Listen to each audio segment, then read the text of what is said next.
On my retirement day, I got a $0 bonus. The president snarled, "I won't spend a dime on a worthless employee." I responded, "Got it," and walked out. Then, I wiped the entire company system clean all per my contract.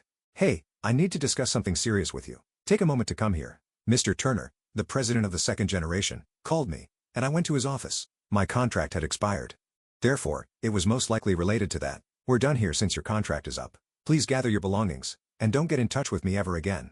Mr. Turner simply grinned as he presented me the contract, even though there were a lot of things we needed to talk about, like the company's systems or my severance money. To my surprise, the contract no longer included the severance pay clause. "What? What is this? You assumed the contract was the same as previously and didn't even bother to look it over. You are responsible for that." It was accurate. After he was elected president, I had signed the contract, which was extended until the end of the year. I hadn't read the entire contract because it looked nearly the same as the ones that came before it. I never thought the severance compensation clause would be eliminated. What is going on here? For someone like you, why would I squander money on severance? You would have figured that out by now if you were intelligent. Anger boiled up inside of me, and I found it difficult to control my feelings. Yes, I was at fault for not carefully reading the contract, and I wasn't going to argue about it. The fact that Mr. Turner was abandoning all the previous president stood for, however, was something I couldn't tolerate. Someone like you is worthless, so pay attention. When your contract expires, there will be no severance. Goodbye. I knew I was done with him the instant I heard those words. I immediately went to get my laptop. "I'm Lucas, and I work as a software engineer at the moment. I began working in this field 10 years ago, immediately following my high school graduation. The path to becoming an engineer wasn't simple. Thank you for having me from today." "Oh, I see. Are you Lucas? I am aware of you. Let's collaborate effectively." I was raised by my single mother after my parents divorced when I was in middle school. My father had been in charge of all the money, so when he left, he took everything with him. After the divorce, life was quite difficult. Nevertheless, my mother put forth a lot of effort to help me, and I was able to complete middle school. I did everything I could to help my mom out by working part-time jobs to pay for my own tuition while I was in high school. However, my mother finally became unwell and was unable to continue working. At that point, I opted to seek a job instead of continue with college. You must first understand the fundamentals because you are a novice. There are several things to keep in mind, such as writing code that is efficient. You'll quickly be given responsibility if you put in the effort. Yes, sir. I progressively acquired the skills and information required to be an engineer under the direction of my senior, Mark. However, I was the only person without a college degree in the organization. I was a recent high school graduate working part-time while everyone else joined as college graduates. Despite having the same objective, we were beginning from quite different locations. I was never trusted with important jobs because of my status. My lack of a college degree was a major barrier even though skill was evaluated. Even though I had known since they advised me to strive for full-time employment, it was difficult to continue. You're capable of doing this. I believe in you even though I know it's difficult to gain the company's trust. Continue to push. Yes. I'll keep at it. I've put forth more effort than ever after that to become a successful engineer. I continued to study online every day once I returned home. 1 year later, I knew more than the recent college grants. Allow me to present you. Timothy from the sales division is here. It's good to meet you. I've known him since college. We have a long history of friendship. Pleasure to meet you. Even though I had been producing good work at the company, I was nevertheless hindered in many respects by the fact that I didn't have a degree. Mark was the only one who truly looked out for me despite this, and he even introduced me to a salesman named Timothy. Even though the introduction had no bearing on my profession, I felt trusted because Mark would attest to my character in such a way. For that, I was thankful. I'm grateful for today. Please give me another invitation. After that, Timothy also started to like me, and we got close enough that he occasionally took me out for drinks. As my engineering skills improved, I was finally assigned to a little project. I would eventually become the project manager for a large project after gaining more experience. That was the objective at the moment. Timothy once again asked me out for drinks after work. "I appreciate you coming out this evening. I won't be able to go out drinking for a while because I'm probably going to get pretty busy shortly." "Are you busy? Is a new project in the works?" "The project isn't particularly new. I am becoming self-sufficient. I'm launching my own business. However, it's still a long way off." I had never heard of it before, so I was utterly taken aback when Timothy said this with a broad smile. I knew he did an excellent job. He was relatively young, but he had a respectable job and led a comfortable life. It implied that he was most likely earning a solid living, but he never gave any sign of becoming self-sufficient. "You're going independent?" "Yes.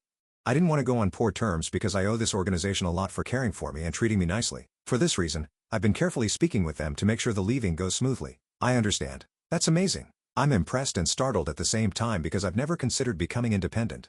Timothy was thinking about the business that had helped him, not just about himself. That may be expected of any professional, but his success was likely largely due to his careful handling of everything and his avoidance of causing controversy. Timothy then went into further depth about his intentions. He intended to start an internet retail company using the contacts he had made. "That sounds fantastic.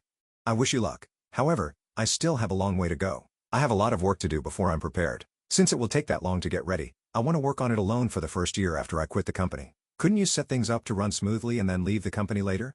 I can't balance running a side business with the work I'm now responsible for. Furthermore, it wouldn't be considerate to the business. Everyone around him admired and liked him because of his genuineness. That's what I really thought. We had a great time at our large celebration that evening.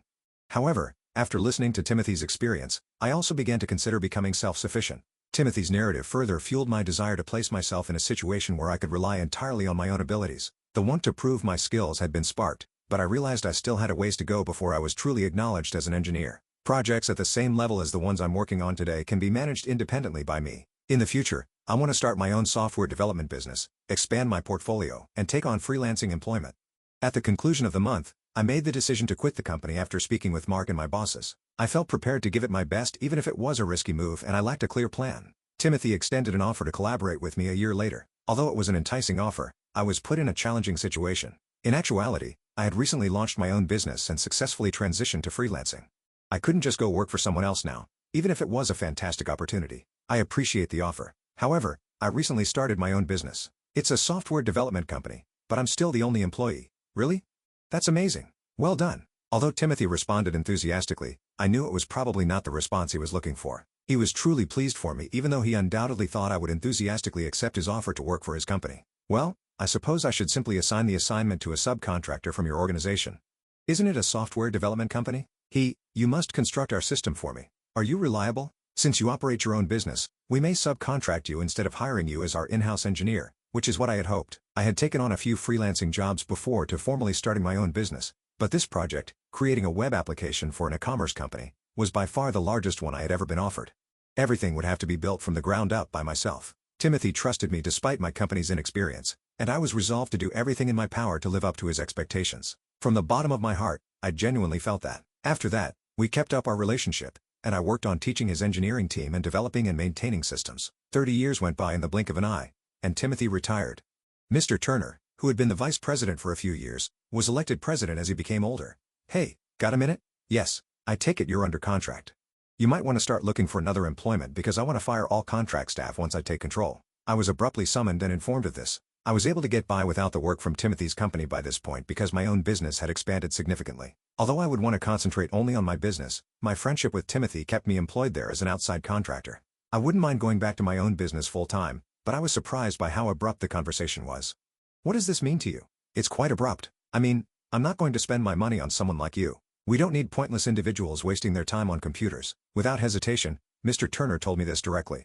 It was obvious that he only cared about people's academic credentials ever since he became vice president, but I wasn't sure if that was a cost-cutting measure or if he just didn't like me. He evaluated each person's performance at work only based on their educational background. Does this have something to do with the fact that I didn't graduate from college? Whoa, you got it right. You could understand that much even with a high school graduation, wouldn't you? Confirming my suspicions, I let out a sigh. This organization employs workers with a wide range of educational backgrounds. Some have only completed high school, while others have attended vocational schools or lower-ranked institutions. Some of them had even completed middle school. Timothy has always made hiring decisions without considering an applicant's level of schooling. In the modern world, you can learn a variety of talents on your own. Mr. Turner held higher education in high regard and didn't realize that a person's value isn't determined by their college degree. Probably because of his own academic success, but I couldn't help but sigh once again. Are you firing me right now? No, I'm not really that cold. Your contract will be extended until the end of the year by me, alright? Don't forget to find another employment after that. Was this how he showed kindness? Nevertheless, I had invested 30 years in this business. The company was considerably larger than mine because Timothy always prioritized its expansion, but I had managed my own business and supported the corporation. It may sound conceited, but I had given Timothy my time and experience in return for all that he had done for me. And now, Mr. Turner was severing me easily without knowing any of that. Realizing that complaining would not change anything, I sighed deeply and resolved to give it my all till the conclusion of my contract. But, hey, why don't you go clean the bathroom or something? What? Cleaning the bathroom? You mean, that's basically all you can do as a useless person? Get to work. The president has given you the command. Not only did Mr. Turner harass me, but he harassed every employee who was going to be fired. In addition to being constantly lectured, we were made to perform duties that were outside the purview of our jobs, such as cleaning the restrooms. It went on and on. I kept working on the tasks assigned to me despite the surroundings. I could have resigned immediately, of course, but I didn't want to upset the other workers or the business. Thank you for your help today. Not at all. Please get in touch if you have any other inquiries. Will do. My last day eventually arrived, but I continued to work until the end of the year. Hey, I need to discuss something with you. Take a moment to come here. Mr. Turner called me in and I went to his office. Most likely, it had to do with my contract expiring. We're done here since your contract is up. Don't ever call me again, and pack away your belongings. It was his arrogant demeanor that left me speechless. How could Mr. Turner have been thinking? We still had issues to talk about, such as the system I worked on and severance money. There couldn't be a simple goodbye. What are you discussing? We must talk about the system and severance. You worthless idiot. You won't receive a single dime of severance. Give up attempting to drain the resources of this business. I wasn't making an unreasonable request. I had been promised severance pay equal to that of a normal employee by Timothy. The contract ought to have made that apparent. Although I didn't require the money, Timothy gave it to me as a token of gratitude. It should be in the contract, the part about severance pay. Are you talking about this contract?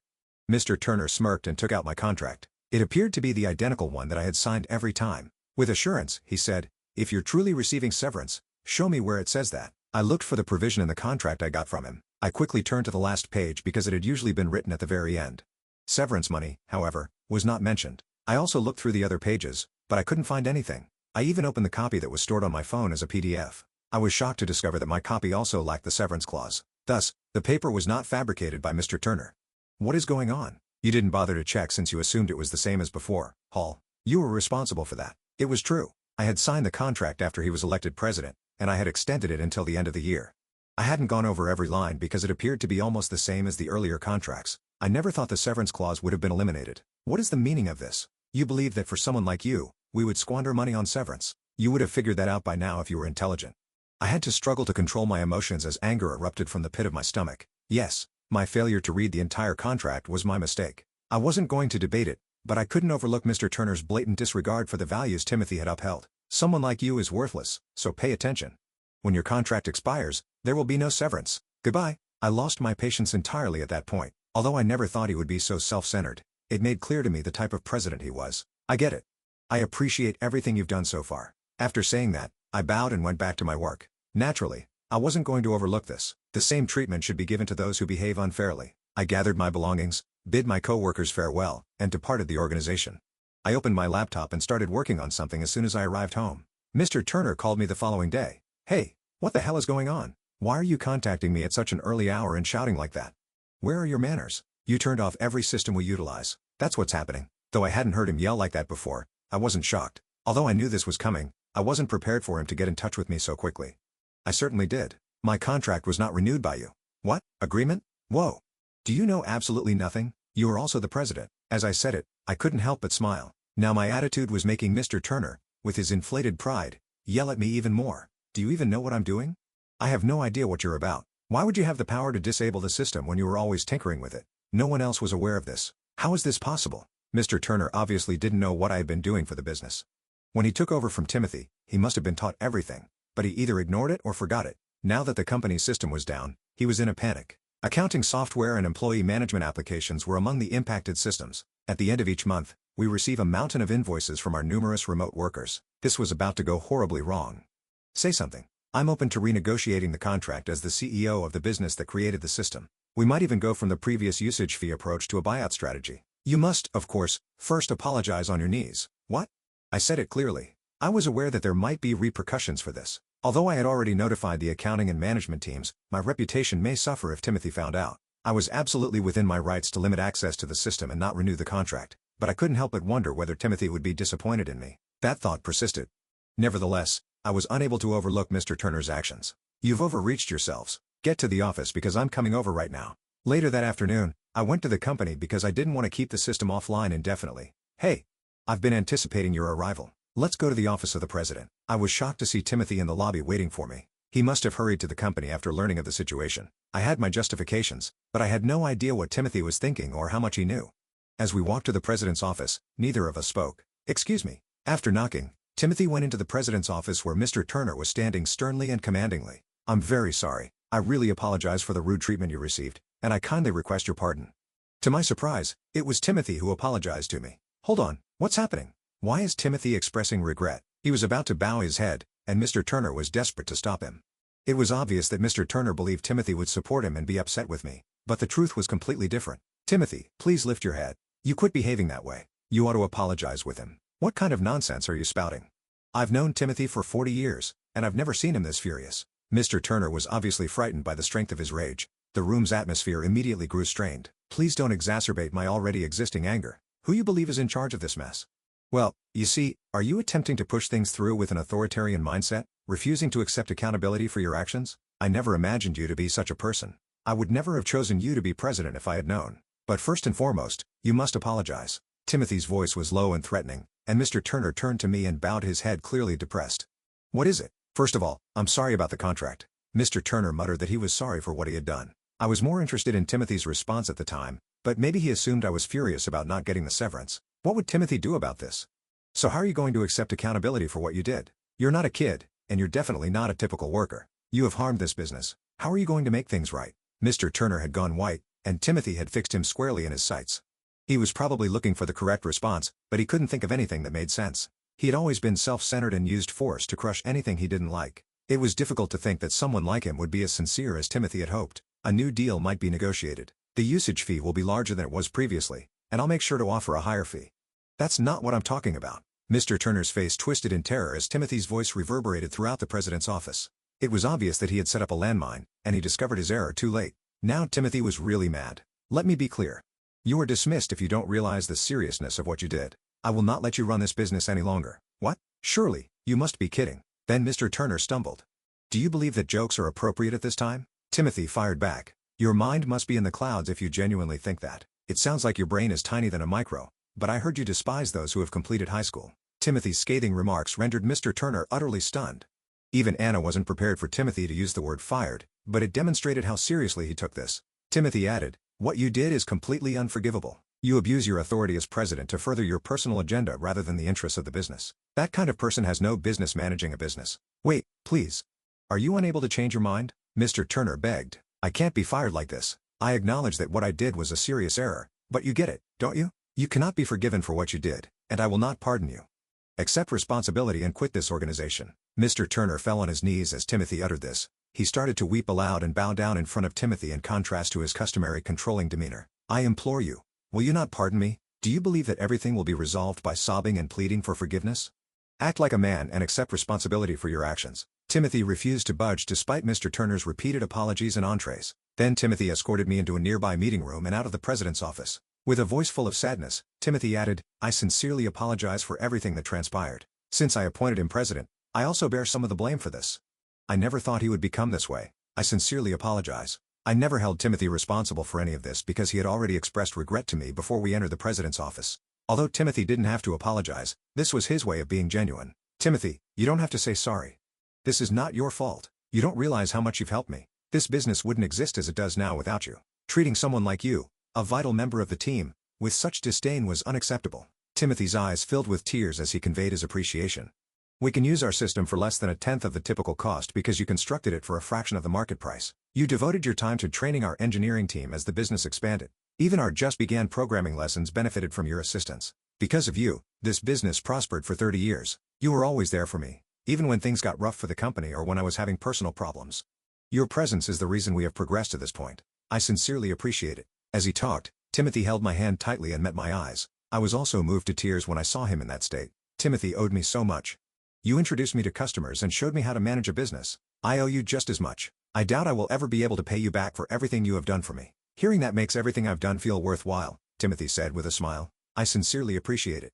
And once more, I apologize for all that transpired. Could we keep working together even though I know I'm not in a position to ask? Timothy appeared remorseful, but I had my response ready. Obviously, I'm excited to collaborate with you once more. We reaffirmed our partnership with a hard handshake.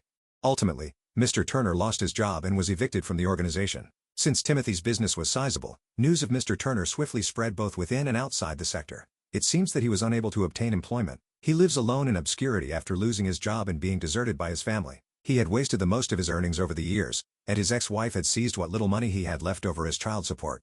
He was obviously leading a horrible life, but it was a fitting finish for someone who had done so much harm. For my part, I've been concentrating on managing my own business while still keeping up my close friendship with Timothy. Now that he is back in his position as president, Timothy is committed to coaching the company's future CEO. He informed me, I'm taking my time to develop some great talent that we brought in interested in the president position. That's fantastic. Again, I would love to learn more from you. I have also been considering the possibility that it may soon be time to hand over my business to someone else. When the time comes, I'll have to learn such talents from you. One of the most important things in my life was meeting Timothy. Naturally, I can't claim that life has always been simple. There have been difficulties, obstacles, and times when I felt emotionally trapped. However, each time I looked at Timothy, I thought, I want to work as hard as he does. Timothy also had the same opinion of me. We frequently fail to recognize the extent to which we are assisting others because life is unpredictable. For this reason, I think it's critical to have faith in our current course of action. A better tomorrow and future will undoubtedly await you with you. Unite with those who value you and who value you in return. Live fully and concentrate on the now and now. This lesson has stuck with me, and I intend to live my life accordingly from now on.